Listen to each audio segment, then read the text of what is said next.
Bienvenidos a nuestra inmersión profunda de hoy. Antes de adentrarnos en el contenido que hemos preparado, quiero dar una cálida bienvenida a quienes nos sintonizan. Y de manera muy especial, quiero declarar una bendición divina para su día y para toda su semana.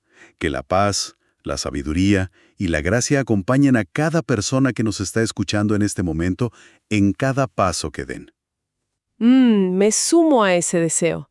Es un verdadero privilegio estar aquí para analizar juntos este texto que, a pesar de su antigüedad, sigue ofreciendo capas de significado fascinantes para nuestra audiencia. Totalmente. Hoy nos vamos a concentrar en un relato increíble. El capítulo 48 del libro del Génesis. Ajá. Y para el análisis de esta narrativa tan rica documental y teológicamente, nos estamos apoyando en las notas y el aparato crítico de dos obras de erudición sumamente respetadas. Así es, estamos utilizando la Biblia de Estudio Holman y la Biblia de Estudio Nueva Almeida actualizada, que conoceremos como la NAA a lo largo de este análisis. Exacto. Y nuestra misión principal en esta exploración, fíjate, es desentrañar cómo un anciano frágil, alguien que está al borde de la muerte, logra subvertir todas las reglas y expectativas culturales de su época. O sea, redefine por completo la estructura de su descendencia. Exactamente. Estableciendo un legado profético que nadie veía venir. Así que pongamos el escenario. Imagínense la escena. Tenemos a Jacob, o Israel, gravemente enfermo en su lecho de muerte en Egipto.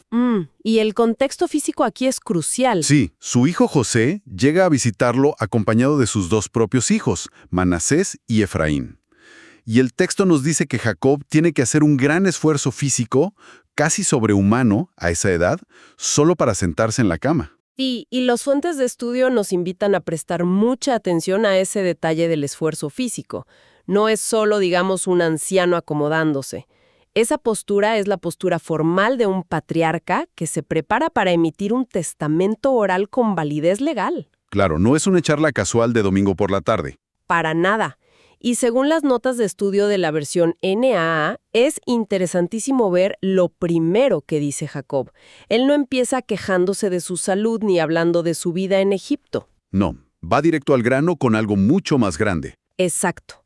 Lo primero que hace es recordar la teofanía, esa aparición divina en la ciudad de Luz, o Betel. Invoca directamente al Dios Todopoderoso, a El Shaddai. Que es un nombre con un peso tremendo en esa cultura. Totalmente. Al invocar a El Shaddai, Jacob cita la jurisprudencia divina de su familia. Es el nombre asociado a las promesas de fertilidad, de multiplicación y, muy importante, de la posesión de la tierra. Fíjate que la Biblia Holman subraya esto. Dice que Jacob enmarca todo lo que está a punto de hacer dentro del pacto abrahámico.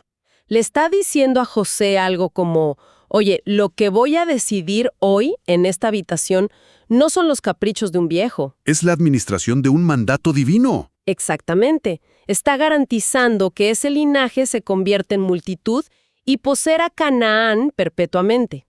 Y en medio de toda esa grandeza legal y teológica, hay un contraste que a mí en lo personal me parece súper conmovedor. ¿Te refieres a la pausa que hace? Sí, esa pausa. Inmediatamente después de hablar de promesas perpetuas, Jacob hace una transición hacia un recuerdo cargado de muchísimo dolor. Menciona la muerte de su esposa, de Raquel. Ajá. Cómo falleció trágicamente en el camino cerca de Efrata, que es Belén. Y cómo tuvo que sepultarla allí mismo. Es muy humano. Demuestra cómo esta macrohistoria sagrada del pueblo de Israel está en realidad entrelazada con un duelo personal muy profundo. Y la inclusión de ese detalle tan íntimo en un discurso que es esencialmente legal tiene un propósito teológico. Raquel era la esposa que la amaba con mayor intensidad, su esposa principal. Claro. Al recordar su muerte prematura, las notas de estudio sugieren que Jacob está justificando emocionalmente lo que va a hacer a continuación con los hijos de José, que recordemos es el primogénito de Raquel. Aquí es donde se pone realmente interesante para quienes nos escuchan, porque entramos al acto central. Una adopción radical. Una adopción que rompe todos los esquemas. Rubén y Simeón. Y para entender el impacto de esto, tenemos que ver la estructura legal del antiguo Cercano Oriente que mencionan nuestras fuentes. Sí, porque en esa cultura el primogénito tenía un derecho inalienable a recibir una porción doble de la herencia. Una porción doble. Exacto.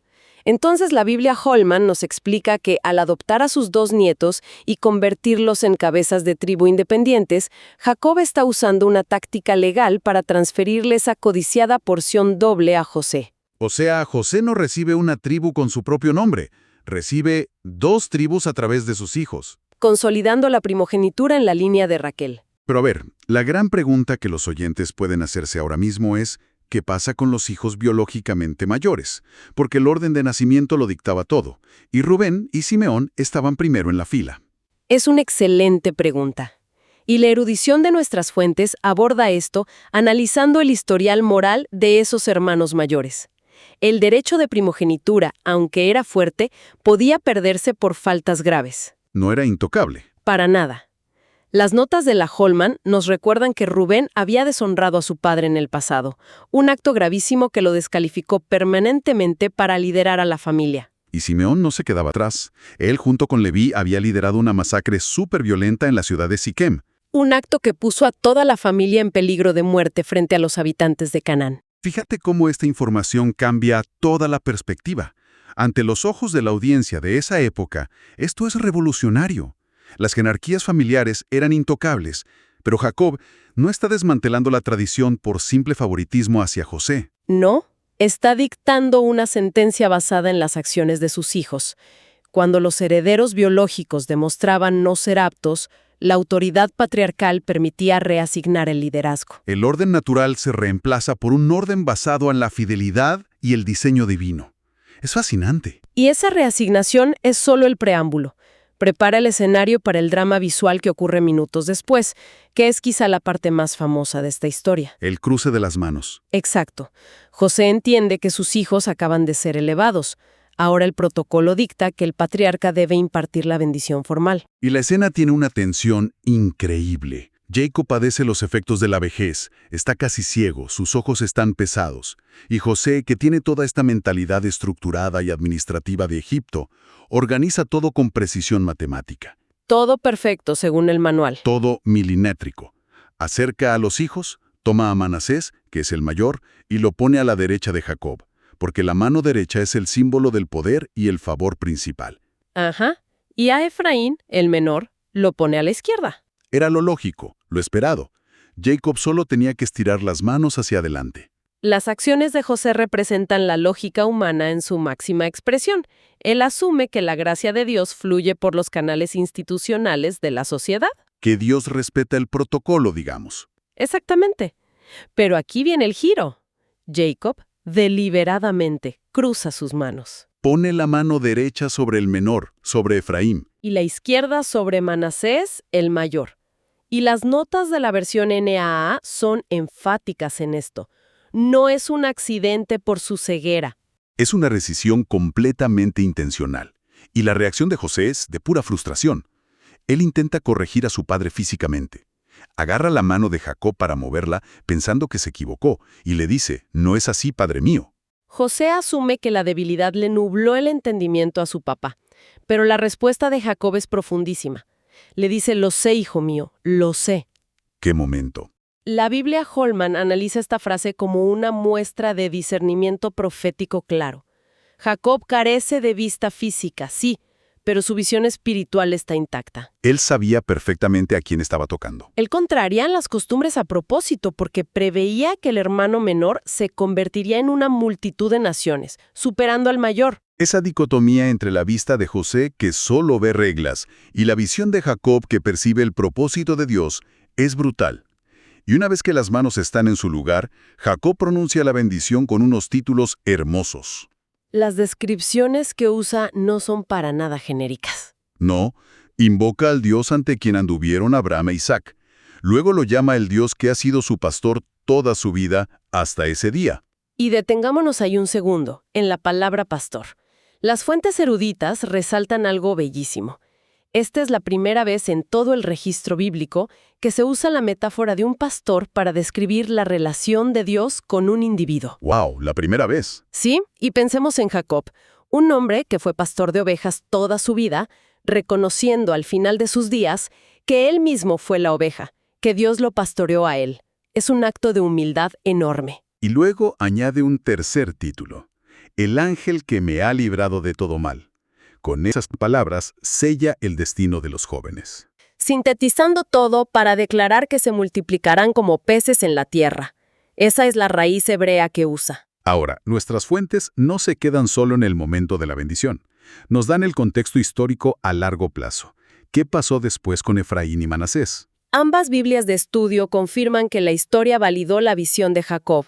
Efraín, el menor, efectivamente se convirtió en la tribu líder del reino del norte de Israel. De hecho, líderes gigantes como Josué salieron de la tribu de Efraín. Así es.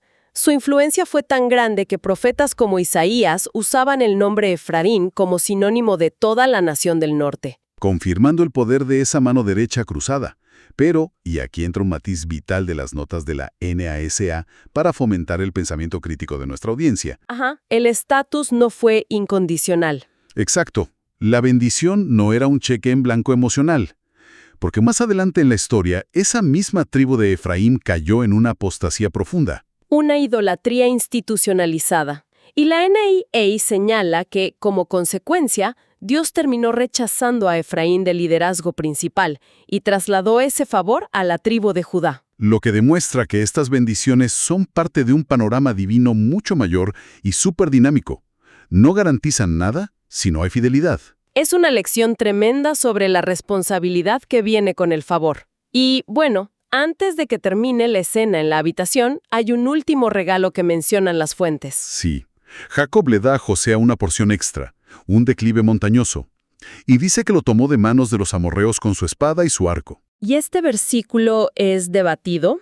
La Holman explica que algunos lo ven como una profecía de conquistas futuras, pero la lectura más directa apunta a una conquista militar real, que Jacob hizo en su juventud cerca de Siquem. O sea, le está dando un título de propiedad tangible en la tierra prometida. Le está diciendo, vamos a volver de Egipto a casa. Tienes tierra ya. Increíble. Y haciendo una pausa aquí, quiero conectar todo esto con quienes nos escuchan. Porque los oyentes podrían decir, bueno, una historia fascinante sobre un abuelo y sus nietos hace miles de años. Pero, ¿por qué debería importarnos hoy? Porque esta historia es un recordatorio poderosísimo de que los planes y la gracia divina rara vez, pero muy rara vez, siguen nuestras jerarquías humanas estrictas. ¿Es verdad? Lo que nuestra sociedad decreta como lo correcto o el protocolo perfecto que armó José, a menudo es subvertido por un propósito mayor. Y también nos demuestra que la fragilidad física, el estar anciano o enfermo, no limita para nada el impacto espiritual de una persona. Al contrario. En esa habitación llena de poder egipcio, el único que veía claramente el futuro era el anciano ciego en la cama. ¡Qué imagen tan potente para llevarnos! Y de hecho, quiero dejar a la audiencia con una reflexión final para que la mediten en casa. Adelante, te escuchamos. Si un patriarca anciano, viviendo en una época tan regida por las reglas y el orden de nacimiento, estuvo dispuesto a cruzar sus manos, a ir en contra de todo lo que la cultura dictaba porque veía un propósito diferente, ¿de qué manera podrían nuestras propias tradiciones hoy en día, o nuestras expectativas de lo que es lógico, estar cegándonos ante el lugar donde realmente se está depositando la bendición y el potencial en el presente? De revisar dónde tenemos puesta nuestra propia visión. Agradecemos profundamente a toda nuestra audiencia por acompañarnos en esta exploración tan enriquecedora. Nos despedimos por hoy y, como siempre, declaramos que Dios bendice a todos los oyentes. ¡Hasta la próxima!